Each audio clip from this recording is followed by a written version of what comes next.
Hello everyone, my name is Pooja Meena. Today we will start most important questions of pathology DMLT second year RPMC exam 2020. तो अब major questions की बात करेंगे अपन सबसे पहले जो बेसिकली 20 मार्क्स कवर करते हैं। ठीक है, तो फर्स्ट क्वेश्चन स्टार्ट करते हैं अपन। Enumerate various bleeding disorders, write the normal coagulation cascade. तो इस क्वेश्चन को दो पार्ट्स में डिवाइड करेंगे अपन सबसे पहले। तो फर्स्ट करेंगे अपन ब्लीडिंग डिसऑर्डर्स के बाद। तो ब्लीडिंग डिसऑर्डर्स में अपन को ऑब्वियसली यहाँ पे कुछ ब्लीडिंग डिसऑर्डर के नाम मेंशन करना होगा। डिसएमिनेटेड इंट्रावस्कुलर कोगुलेशन, जिसको बेसिकली DIC के नाम से अपन जानते हैं। ठीक है, haemophilia A, haemophilia B, prothrombin deficiency. ठीक है, नेक्स्ट क्वेश्चन की बात करते हैं इसमें। Right the normal coagulation cascade. तो इसके अंदर अपन क्या करेंगे, पहले नॉर्मल कोगुलेशन कैस्केड को एक्सप्लेन करेंगे, जो आप कोशिश करना कि एज अ चार्ट फॉर्म में उसको एक्सप्लेन करो। Intrinsic pathway and extrinsic pathway, then उसको फाइनली आप कॉमन पाथवे में उसको मेंशन करना। अब सेकेंड क्वेश्चन की अपन बात करते हैं। Enumerate various special stain in the pathology, right any one method of staining in detail. तो सबसे पहले बात करेंगे कि वेरियस स्टेन बतानी है अपन को पैथोलॉजी की, जो पैथोलॉजी में यूज़ करते हैं, फिर उनमें से किसी भी एक स्टेन को अपन को एक्सप्लेन करना होगा। तो अपन बात करते हैं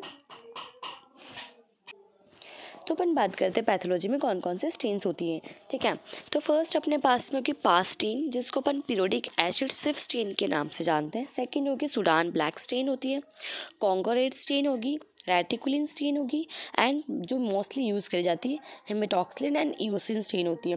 तो इन स्टेन के नाम आपको पहले मेंशन करना है। नाम मेंशन करने के बाद में आपको एक कोई भी स्टेन इनमें से पिकअप करनी है, उसको अच्छे से एक्सप्लेन करना। तो मैं आपको बेसिकली बताऊंगी, आप HND स्टेन को ही अच्छे से एक्सप्लेन कर सकते हो, तो आप उसको एक्सप्लेन करना। अब बात करते हैं पर नेक्स्ट क्वेश्चन की, क्वेश्चन नंबर 3 की। तो क्वेश्चन नंबर 3 में कि what is fixative, list some fixative and describe their principle with their advantages and disadvantages. तो अपन पहले इस क्वेश्चन को ऑब्वियसली 3 पार्ट्स में डिवाइड करेंगे। तो फर्स्ट क्वेश्चन को आप कैसे लिखोगे कि व्हाट इज फिक्सेटिव। फिक्सेटिव का आंसर अपन लिखेंगे फिक्सेटिव का वर्क क्या होता है, यानी फिक्सेटिव क्या काम करते हैं। कोई भी अपने पास टिश्यू या कोई भी स्पेसिमेन आता है उसको प्रिजर्व करता है। नेक्स्ट क्वेश्चन है इसका लिस्ट सम फिक्सेटिव्स, यानी कुछ फिक्सेटिव्स के बारे में बताइए। तो आप वहाँ पे ऑब्वियसली बहुत सारे फिक्सेटिव्स के नाम लिख सकते हो, just like formaldehyde, alcohol, mercury chloride हो जाएगा, पिक्रिक एसिड हो जाएगा, कार्नोस फिक्सेटिव हो जाएगा, B5 सोल्यूशन हो जाएगा, ग्लूटाल्डिहाइड हो गया। आप ऐसे सभी फिक्सेटिव्स के नाम लिख सकते हो। उनको डिस्क्राइब भी करना होगा उनके प्रिंसिपल के साथ में कि कौन सा फिक्सेटिव का प्रिंसिपल क्या होता है। जस्ट लाइक फॉर्मल्डिहाइड का फिक्सेटिव क्या होता है कि ये प्रोटीन लिंकेज बनाता है, एंड इसके डिसएडवांटेजेस एंड एडवांटेजेस आपको मेंशन करने होंगे। आप नेक्स्ट क्वेश्चन की तरफ मूव ऑन करते हैं। तो क्वेश्चन नंबर 4 की बात करते हैं। Write in detail about decalcification, write about its advantages and disadvantages. अब डीकैल्सिफिकेशन की बात करें तो फर्स्ट इसकी ऑब्वियसली डेफिनेशन देनी होगी कि डीकैल्सिफिकेशन क्या होता है। तो डीकैल्सिफिकेशन होता है अपने पास में complete removal of calcium salt from tissue and any bony structure. अपन को कंप्लीटली क्या करना है, कैल्शियम को रिमूव करना है किसी भी टिश्यू से या फिर कोई भी बोनी स्ट्रक्चर अपने पास में आया। नेक्स्ट है इसके बारे में, right about its advantages and disadvantages. इसके एडवांटेज और डिसएडवांटेजेस बताना। बट अगर ये क्वेश्चन अपने पास 20 मार्क्स के अपन बात कर रहे हैं तो ऑब्वियसली डीकैल्सिफिकेशन के मेथड्स की आपको बात करनी होगी यहाँ पे, जो बेसिकली 4 मेथड्स होते हैं, जिसमें फर्स्ट अपने पास simple dilution mineral acid method, जिसको 2 पार्ट्स में डिवाइड करा जाता है, weak acid and strong acids. Next method होता है इलेक्ट्रोलाइटिक डीकैल्सिफिकेशन मेथड, थर्ड अपने पास ion exchange method, and fourth है चिलेटिंग एजेंट मेथड। ये 4 मेथड से बेसिकली डीकैल्सिफिकेशन करा जाता है। फिर आप उनके एडवांटेजेस एंड डिसएडवांटेजेस मेंशन करोगे। अब नेक्स्ट क्वेश्चन की अपन बात करते हैं। Write down different type of haematoxylin and eosin with their preparation method of staining and advantages and disadvantages of each type. तो सबसे पहले बात करेंगे अपन कि different type of haematoxylin and eosin, कितनी तरह की हेमेटॉक्सिलिन होती है और कितनी तरह के अपने पास में इओसिन होती है। तो हेमेटॉक्सिन की बात करें अपन तो मेयर्स हेमेटॉक्सिन होगी अपने पास में, हैरिस हेमेटॉक्सिन होगी, और एक और बात, जो हेमेटॉक्सिन का वर्क होता है वो बेसिकली क्या होता है, न्यूक्लियर स्टेन प्रोवाइड करवाना होता है, नहीं न्यूक्लियस को वो स्टेन प्रोवाइड करती है। और जबकि इओसिन का फंक्शन क्या होता है, वो इओसिन अपने पास साइटोप्लाज्म को स्टेनिंग प्रोवाइड करती है। और वैसे ही अपने पास जो इओसिन होगी वो अपने पास इओसिन वाई हो सकती है, इओसिन बी हो सकती है, और भी बहुत तरह की इओसिन होती है। अब इन इओसिन के नाम मैंने आपको मेंशन करा था, हैरिस हेमेटॉक्सिन हो गया, मेयर्स हो गया। यहाँ पे उनकी प्रिपरेशन बतानी है, उनका क्या क्या कंपोजिशन होता है, ठीक है, वो अपन उनको कैसे बनाते हैं, ठीक है, उनका क्या क्या क्राइटेरिया रखते हैं, देन उनके एडवांटेजेस और डिसएडवांटेजेस आपको यहाँ पे एक्सप्लेन करना है। अब नेक्स्ट क्वेश्चन की तरफ अपन मूव ऑन करते हैं। क्वेश्चन नंबर 6 की बात करें, various equipment used in the histopathology with their merits and demerits and care to be taken. सबसे पहले बात करेंगे कि इक्विपमेंट्स कौन कौन से यूज़ करते हैं अपन हिस्टोपैथोलॉजी के अंदर। तो मोस्ट कॉमनली अपन इक्विपमेंट्स यूज़ करते हैं, माइक्रोटोम हो गया अपने पास में, माइक्रोटोम नाइफ हो जाएगा अपने पास में, ठीक है, फ्लोटिंग वाटर बाथ हो जाएगा, डायमंड पेंसिल हो जाएंगी, ये सारे इक्विपमेंट्स अपन वहाँ पे यूज़ करते हैं। उनके मेरिट्स क्या क्या है कि उनके मतलब उनके जो एडवांटेजेस क्या क्या है, उनको मेरिट्स बोल सकते हो, कैसे काम करते हैं। उनकी डीमेरिट्स क्या है कि वो प्रॉपर तरीके से क्या काम नहीं करें। और मोस्ट इंपॉर्टेंट कि उनकी केयर करना, यानी आपने जस्ट लाइक माइक्रोटोम यूज़ करा, आपने सेक्शन कट करे, सेक्शन कट करने के बाद में माइक्रोटोम का जो नाइफ है उसको क्लीन करके रखना होता है। ऐसा नहीं कि उसको वैसा का वैसा छोड़ दें, अगर वैसा छोड़ देंगे क्योंकि वहाँ पे अपन वैक्स यूज़ करते हैं तो वैक्स क्या हो जाएगा, उसके साथ में चिपक जाएगा माइक्रोटोम नाइफ के साथ में। जब आप नेक्स्ट टाइम यूज़ करोगे तो वो वहाँ पे प्रॉपर तरीके से वर्क नहीं करेगा।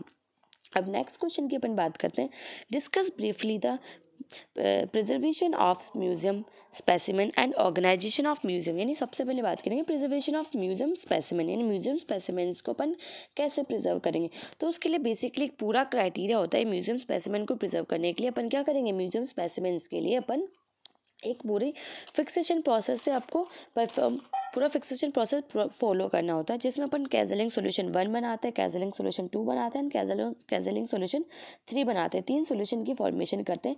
तो इस कैजलिंग सोल्यूशन 1 होता है जिसके अंदर स्पेसिमेन को एटलीस्ट आपको 1 मंथ तक प्रिजर्व करके रखना होता है।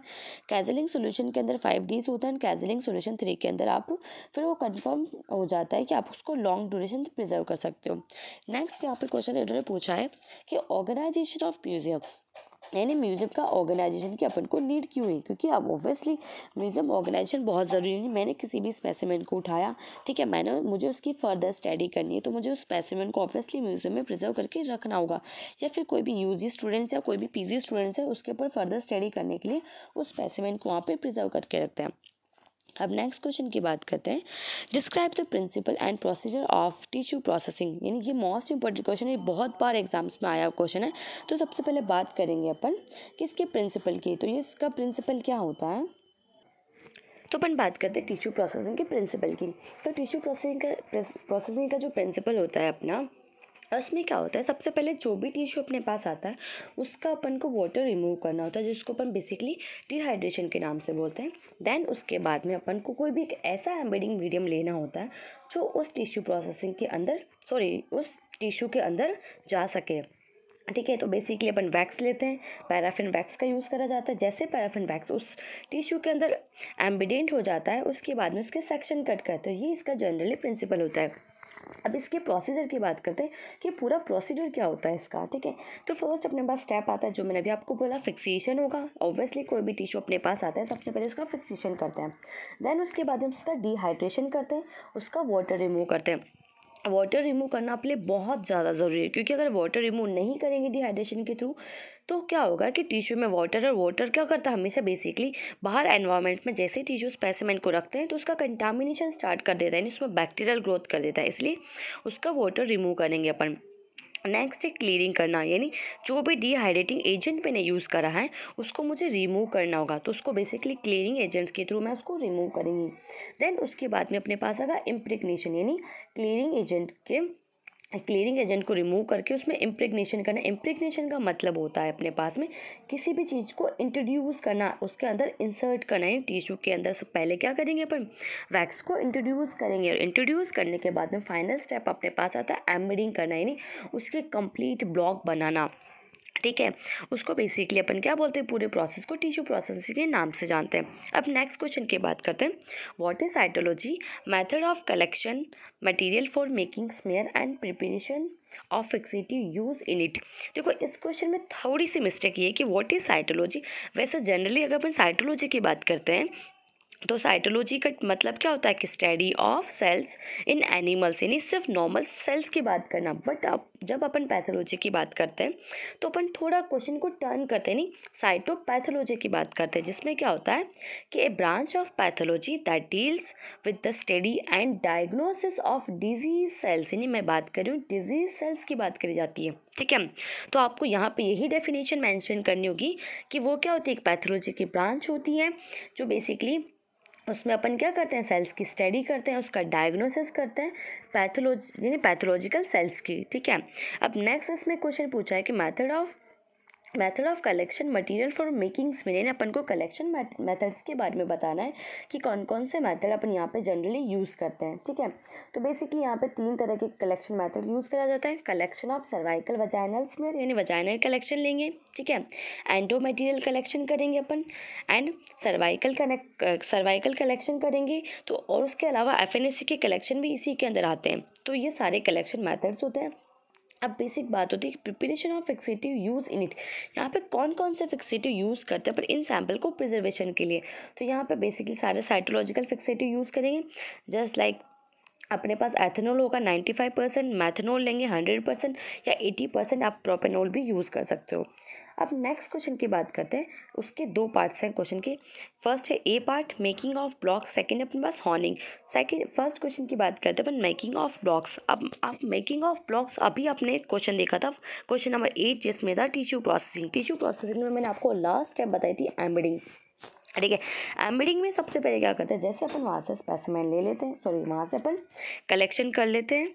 कलेक्शन करने के बाद में यानी पूरा प्रोसेस है, जैसे मैंने आपको बताया डिहाइड्रेशन करना, ठीक है, क्लीनिंग करना, एम्बेडिंग करना, इम्प्रेग्नेशन करना। जैसे एम्बेडिंग में पहुँचेंगे तो एम्बेडिंग में क्या करेंगे, टिश्यू को अटैच करेंगे। ठीक है, जस्ट लाइक वेट मैं आपको समझाती हूँ। ठीक है, ये मैंने एक ब्लॉक लिया। ठीक है, ब्लॉक में मैंने क्या करा, यहाँ पे एक स्पेसिमेन यानी टिश्यू को यहाँ पे मैंने रख दिया। अब ये जो कंप्लीट पूरा ब्लॉक बना, ये अपन लुकास मोल्ड के अंदर बनाया जाता है। ठीक है, यानी लुकास मोल्ड कैसे होता है, 2 एल शेप के अपने पास मोल्ड होते हैं और उससे अपन इसको बनाते हैं। ठीक है, नेक्स्ट अपन बात करेंगे यहाँ पे हॉर्निंग। हॉर्निंग में क्या होता है, हॉर्निंग के अंदर अपने पास में होता है, हॉर्निंग आपने कभी देखा होगा। हॉर्निंग में क्या होता है कि एक ये मेरे पास में एक ये क्या स्टोन, एक पत्थर है। आपने हमेशा देखा होगा गाँव में कुछ लोग होते हैं जो कुल्हाड़ी होती है उससे अपन क्या करते हैं, ऐसे उसको स्क्रैच करते हैं, साइड से उसको तीखा बनाते हैं। ठीक है, उसी प्रोसेस को अपन क्या बोलते हैं, हॉर्निंग नाम से बोलते हैं। ठीक है, उस पूरे मेथड को नहीं, यानी मैंने क्या करा, इस जो मेरा जो भी यहाँ पे ऑब्वियसली नाइफ की बात करें, यहाँ पे कुल्हाड़ी नहीं, यहाँ पे नाइफ की बात करेंगे तो नाइफ को मैंने ऐसे करा, एक बार मूव, देन उसको इस तरफ मूव करा, इस तरफ ऐसे ऐसे मैंने उसको जो मूव करा है, ठीक है, उसको हॉर्निंग के नाम से बोला जाता है। ठीक है, अब नेक्स्ट क्वेश्चन की अपन बात करते हैं।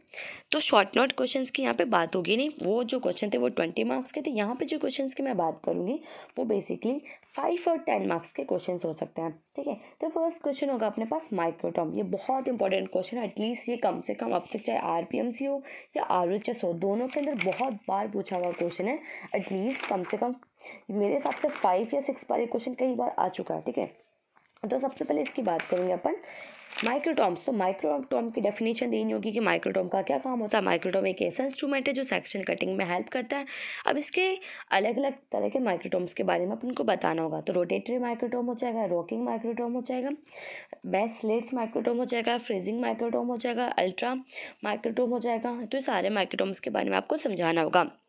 नेक्स्ट क्वेश्चन की बात करते हैं, क्लॉट रिट्रैक्शन टाइम की बात करेंगे। ठीक है, तो क्लॉट रिट्रैक्शन टाइम जो होता है बेसिकली एक CRT टेस्ट जिसको आप बोलते हो, ये जो टेस्ट होता है ब्लड के क्लोटिंग टाइम को ऑब्जर्वेशन के लिए करा जाता है। जैसे आप BT-CT करते हो वैसे ही क्लॉट रिट्रैक्शन टाइम होता है। ये भी ब्लड सैंपल को चेक करते हैं कि जो ब्लड सैंपल है वो कितनी देर में क्लोट होगा।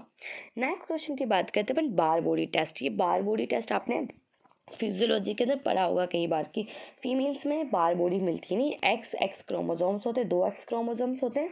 ठीक है, ये अपने पास एक X क्रोमोसोम, ये अपने पास एक X क्रोमोसोम। इसमें से जो एक X क्रोमोसोम है वो बेसिकली क्या होता है, इनएक्टिव होता है। ठीक है, उसी को अपन क्या बोलते हैं, इनएक्टिव X क्रोमोसोम को बार बॉडी बोला जाता है।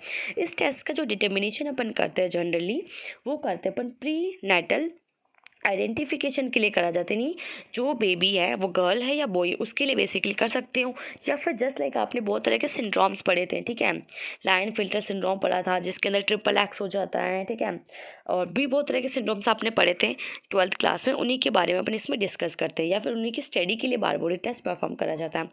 नेक्स्ट क्वेश्चन की बात करते हैं, फिक्सिटी ऑफ साइटोलॉजी, यानी साइटोलॉजी की कौन कौन से फिक्सिटीज होते हैं, जो मैंने अभी जस्ट आपके सामने नाम लिया था 4-5 कि मैथनॉल लेंगे 95%, 100% मैथनॉल लेते हैं, 95% एथेनॉल लेते हैं और 80% प्रोपेनॉल लेते हैं। अब नेक्स्ट क्वेश्चन की अपन बात करते हैं पैप स्मेयर की। ये बहुत इंपॉर्टेंट क्वेश्चन है, पैप स्मेयर की कई बार क्वेश्चन आया हुआ है, ठीक है। तो पैप स्मेयर की अपन बात करते हैं, ठीक है। तो पैप स्मेयर बेसिकली जो करते हैं अपन वो सर्वाइकल से सैंपल लेते हैं, वजाइनल सैंपल लेते हैं, एंडोमेट्रियल सैंपल लेते हैं। सिंपल सी बात बोलूँ कि जितनी भी फीमेल्स जेनेटल ऑर्गन से सैंपल कलेक्शन करा जाता है उनके जनरली पैप स्मेयर करी जाती है, ठीक है। पैप स्मेयर सैंपल कलेक्शन लेने के बाद में वहाँ से अपन क्या करेंगे, उसके स्मेयर बनाएंगे, उसको स्मेयर बनाने के बाद में उसको पेपिनिकुलर स्टेन से क्या करेंगे अपन, उसकी स्टेनिंग करेंगे। स्टेन करने के बाद में उसको माइक्रोस्कोप में ऑब्जर्व करते हैं, वहाँ पे जो भी कैंसरस सेल्स होती है, ठीक है, उन कैंसरस सेल्स को ऑब्जर्व करा जाता है पैप स्मेयर के अंदर। अब नेक्स्ट क्वेश्चन की तरफ मूव ऑन करते हैं। तो नेक्स्ट क्वेश्चन अपने पास आता है फिब्रिनोजन डिग्रेडेशन प्रोडक्ट, यानी एफडीपी जिसको आप जनरली बोलते हो। तो एफडीपी भी बेसिकली एक ब्लीडिंग डिसऑर्डर टेस्ट के लिए अपन परफॉर्म करते हैं, जिसमें बेसिकली मोस्ट कॉमन डिजीज होती है वो डीआईसी होती है, जो मैंने आपको थोड़ी देर पहले नाम लिया था फर्स्ट क्वेश्चन के अंदर, डिसएमिनेटेड इंट्रावास्कुलर कोगुलेशन डिजीज के लिए करा जाता है। ये जो डिजीज़ होती है पूरी बॉडी को अफेक्ट करती है, ठीक है, पूरी मल्टीपल डिसऑर्डर कर देती है जो डिजीज़ होती है। अब नेक्स्ट क्वेश्चन की बात करेंगे टीपीएक्स, यानी डाइफिनाइल थाइलेट जाइलिन इसका पूरा नाम होता है। हमेशा अगर ये क्वेश्चन आता है इसको पूरा अच्छे से एक्सप्लेन आपको मेंशन करना होता है इसके फुल फॉर्म के साथ में। तो डाइफिनाइल ये टीपीएक्स की अपन जो बात करें ये क्या होता है कि एज अ माउंटिंग मीडियम अपन यूज़ करते नहीं, कोई भी स्पेसिमेन है, कोई भी स्लाइड है, जस्ट लाइक मैं आपको समझाती हूँ। ये मेरे पास स्लाइड है, ठीक है, यहाँ पे क्या है मेरा टिश्यू रखा हुआ। अब इस टिश्यू का अगर मुझे लॉन्ग टाइम तक मुझे प्रिजर्व करना है तो मुझे यहाँ पे क्या करना होगा, डीपीएक्स की ड्रॉप डालनी होगी एंड इसको कवर स्लिप से क्या करना होगा, कवर करना होगा। ये जो कवर स्लिप से मैं इसको कवर करूँगी ये इसको क्या करेगा, लॉन्ग टाइम तक प्रिजर्व करके रखेगा। डीपीएक्स का मेन फंक्शन ही क्या होता है, स्पेसिमेन को लॉन्ग टाइम तक प्रिजर्व करके रखना। अब नेक्स्ट क्वेश्चन की मैं बात करती हूँ थ्रोम्बोसाइटोपिनिया। अब थ्रोम्बोसाइटोपिनिया इसके नाम से ही क्या कर रहा है, क्लियर हो है। थ्रोम्बो मतलब किसकी बात हो रही है, प्लेटलेट्स की बात हो रही है, और पीनिया मतलब किसकी कमी, प्लेटलेट्स की कमी। नहीं, थ्रोम्बोसाइटोपिनिया में क्या होता है कि प्लेटलेट्स की कमी के बारे में समझाया जाता है, उसकी डिजीज़ को बोला जाता है थ्रोम्बोसाइटोपिनिया, प्लेटलेट की डिजीज़ को जिसमें प्लेटलेट्स कम हो जाती है। नेक्स्ट बात करेंगे अपन प्रोथ्रोम्बिन टाइम जिसको पीटी बोलते हैं, एक्टिवेटेड पार्शियल थ्रोम्बोप्लास्टिन टाइम इसको एपीटीटी के नाम से बोला जाता है। ये दोनों टेस्ट क्या होता है, बेसिकली ब्लीडिंग डिसऑर्डर्स के लिए अपन इनको परफॉर्म करते हैं। नेक्स्ट क्वेश्चन की बात करते हैं मॉर्ब एनाटमी। ये मोस्ट इंपॉर्टेंट क्वेश्चन है, ये कई बार आया हुआ, इस बार भी आ सकता है, ठीक है। तो मॉर्ब एनाटमी की अपन बात करते हैं। तो मॉर्ब एनाटमी जो है पूरा ये वर्ड मिलके बनता है, बेसिकली दो मेजर सब्जेक्ट्स को ही कवर करता है, ठीक है, पैथोलॉजी फिजियोलॉजी प्लस एनाटमी भी इसमें कहीं ना कहीं आती है। इसमें क्या होता है जनरली ये दोनों पेशेंट के लिए करा जाता है, यानी जो पेशेंट की डेथ हो चुकी है उसके लिए भी करते हैं और जो पेशेंट लाइव है उनके लिए भी इसको करा जाता है। बट मेजरली जिन पेशेंट की डेथ हो जाती है उन पेशेंट के लिए इनको करा जाता है। उसमें क्या होता है कि आप ये देखोगे उसके अंदर कि जो पेशेंट है उसकी डेथ किस वजह से हुई, उसकी क्या वजह रही, उसको कौन सी डिजीज़ थी, ठीक है, जस्ट लाइक उन्हीं जैसे इन सब चीज़ों से उनको पता चला तो ये हार्ट अटैक से भी पेशेंट की डेथ होती है।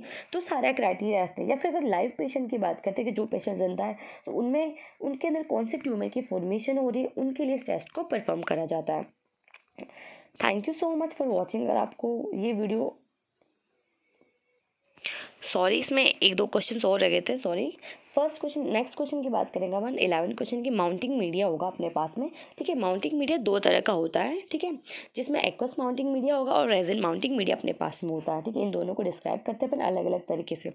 नेक्स्ट क्वेश्चन है कैजलिंग सोल्यूशन की अपन बात करते हैं। तो कैजलिंग सोल्यूशन कई बार आया हुआ क्वेश्चन है, तो अब इसको पूरे अच्छे से एक्सप्लेन करोगे नहीं, तीनों कैजलिंग सोल्यूशन के बारे में बताओगे जो मैंने आपको पहले भी एक क्वेश्चन में एक्सप्लेन करा था कि कैजलिंग सोल्यूशन 1 होता है जो स्पेसिमेन को एटलीस्ट 1 मंथ तक प्रिजर्व करके रखता है, कैजलिंग सोल्यूशन एटलीस्ट 5 डेज तक, एंड कैजलिंग सोल्यूशन 3rd जो होता है वो उसको लाइफ लॉन्ग तक उसको लेके जाता है, एटलीस्ट 5 ईयर 6 ईयर, फिर ज़्यादा अच्छे से उसको स्पेसिमेन को लेते हैं तो एटलीस्ट 20 ईयर्स तक भी उसको प्रिजर्व करके रख सकता है। अब नेक्स्ट बात करेंगे सेक्शन कटिंग की, अपन यहाँ पे बात करेंगे, ठीक है। सेक्शन कटिंग में क्या होता है कि जो ब्लॉक अपन ने बनाए थे, टिश्यू के ब्लॉक्स बनाए थे, ठीक है, उनकी कटिंग करना माइक्रोटोम में, नहीं अच्छे से प्रॉपर तरीके से उनकी कटिंग कैसे करेंगे, उनकी एडजस्ट करना, नहीं सबसे पहले उसका सेक्शन एडजस्ट करेंगे, एटलीस्ट कि 3 से 5 माइक्रोन का उसका सेक्शन रखेंगे, ठीक है। सेक्शन रखने के बाद में उसके अपन सेक्शंस कट करेंगे, माइक्रोटॉम को रोटेट करेंगे, रोटेट करने के बाद में जो क्राइटेरिया रखा है 3 to 5 माइक्रोन का, उसमें से सेक्शन कट करेंगे। सेक्शन कट करने के बाद में वो जो सेक्शन अपने पास होगा उसको फ्लोटिंग बाथ में ले जाके रखेंगे। फ्लोटिंग बाथ से उसको अपन क्या करेंगे, स्लाइड में लेंगे एंड उसको थोड़ी देर के लिए ड्राई होने के लिए रख देंगे। एंड फाइनली उसको अपन क्या करेंगे, हॉट एयर ओवन की तरफ मूव ऑन करेंगे, ठीक है, एंड स्टेनिंग प्रोसेस की तरफ उसको लेके जाएंगे। नेक्स्ट क्वेश्चन आता है अपने पास फ्रोजन सेक्शन। फ्रोजन सेक्शन बहुत इंपॉर्टेंट टॉपिक है, रीसेंट टॉपिक है, कई बार पूछा जा चुका है अब तक। तो फ्रोजन सेक्शन की अपन जो बात करते हैं उसमें क्या होता है अपने पास में, फ्रोजन सेक्शन उसके नाम से क्लियर कि फ्रोजन सेक्शन बेसिकली उन्हीं पेशेंट के लिए करते हैं जो ओटी में होते हैं, ऑपरेशन थिएटर में होते हैं। वहाँ पे क्या होता है, रिसेंटली अपन को फटाफट डायग्नोसिस करना है, पेशेंट को फटाफट ऑपरेशन करना है मुझे, तो फटाफट से वहाँ से क्या करूँगी, मैं उसका स्पेसिमेन कलेक्शन करूँगी और लेके आने के बाद में फ्रोजन सेक्शन की हेल्प से पूरा क्राइटेरिया परफॉर्म करेंगे। स्पेसिमेन लेके आएंगे, ठीक है, उसको क्रायो स्टेट के अंदर अपन क्या करेंगे, उसको अपन माइक्रोटॉम की हेल्प से उसको कट करेंगे, उसके सेक्शंस करेंगे, उसको स्टेनिंग करेंगे और उसको फिर अपन क्या करेंगे, फटाफट से माइक्रोटॉम में देखेंगे, ठीक है। लास्ट क्वेश्चन अपने पास आता है एफएनएसी। एफएनएसी में क्या होता है, इसकी पहले फुल फॉर्म समझिए, fine needle aspiration cytology. Fine यानी पतली सी नीडल के थ्रू क्या करेंगे अपन, एस्पिरेशन करते हैं। एस्पिरेशन मतलब कलेक्शन करते हैं, किसका कलेक्शन करते हैं, यानी जो भी ट्यूमर्स होते हैं, बेसिकली ब्रेस्ट कैंसर आपने देखा होगा, ब्रेस्ट कैंसर में क्या करते हैं, बेसिकली वहाँ पे फाइन नीडल एंड एफएनएससी के थ्रू क्या करते हैं, स्पेसिमेन कलेक्शन करते हैं। या कोई भी थ्रोट हो गया, यानी गले में गिठान बन जाती है, उनके लिए भी बेसिकली एफएनएससी करा जाता है। तो ये मेजर क्वेश्चन थे जो मैंने आपको समझाया, डीएमएलटी सेकंड ईयर के अंदर पूछे जा सकते हैं, तो आप इन क्वेश्चन के थ्रू अपनी प्रिपरेशन कर सकते हैं। Thank you so much for watching. अगर आपको वीडियो अच्छी लगी हो तो आप उसको लाइक शेयर सब्सक्राइब करें।